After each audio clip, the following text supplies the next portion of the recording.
আসসালামু আলাইকুম ওয়া রাহমাতুল্লাহি ওয়া বারাকাতুহু। প্রিয় কাছের মানুষের জন্য আশা করি সবাই ভালো আছেন। আলহামদুলিল্লাহ আমিও ভালো আছি। তো আসলে কোটা আন্দোলন যে যে আন্দোলন হচ্ছে বর্তমানে, আমি অবশ্যই এই আন্দোলনকে যৌক্তিক বলে দাবি করি।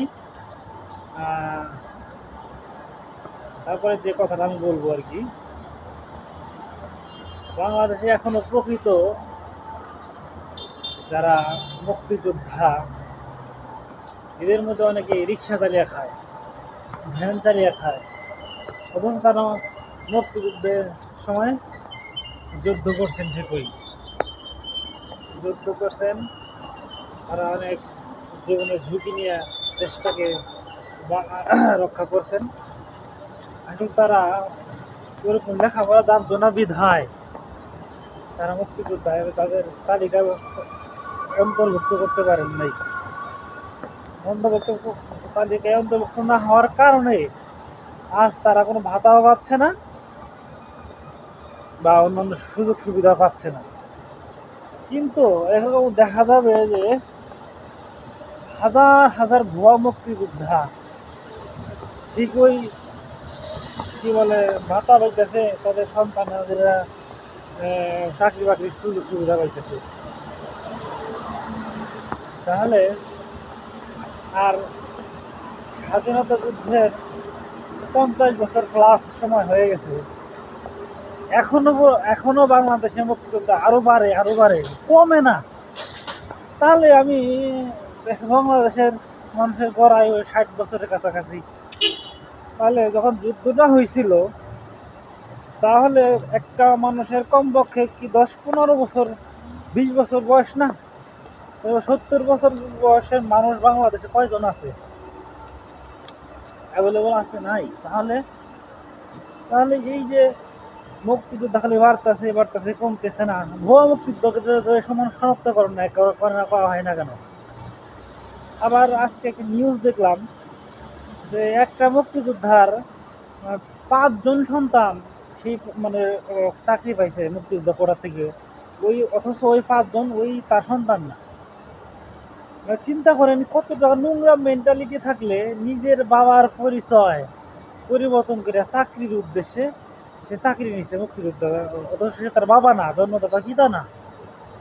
তাহলে কি সে জারক সন্তানের মতো বাবা কাজটা করলো না?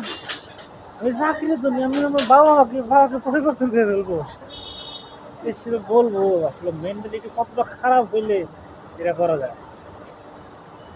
তো আর একটা আমার শ্রদ্ধাভাজন একজন স্যার, আমি নামটা না বললাম, যদিও আমাদের টাঙ্গাইল ডিস্ট্রিক্টেরও না তিনি তারপরই, তো আমাদের অনেক পরিচিত, নামটা বললে আমাকে চিনতে পারবেন।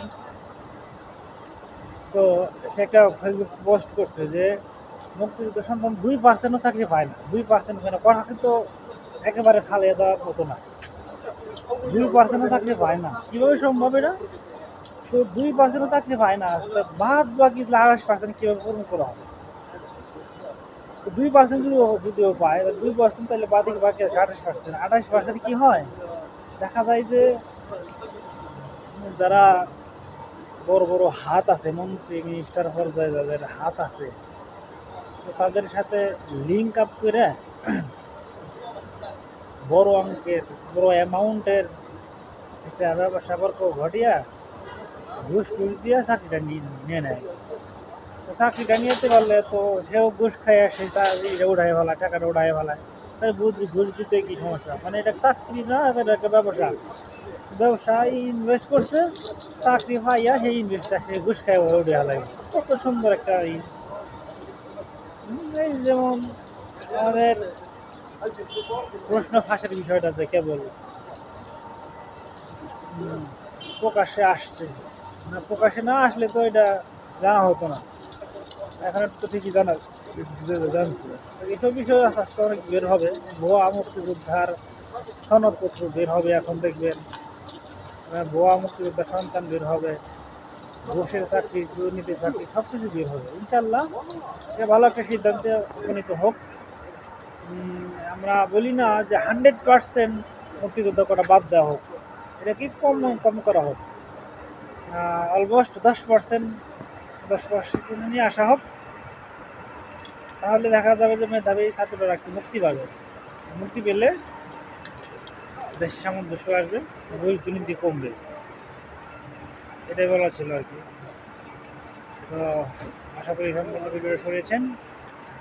আপনার জন্য শুভকামনা, আপনি ভালো রাখবেন, আপনাদের আশেপাশের মানুষগুলোকে ভালো রাখবেন। আসসালামু আলাইকুম ওয়া রাহমাতুল্লাহি ওয়া বারাকাতুহু।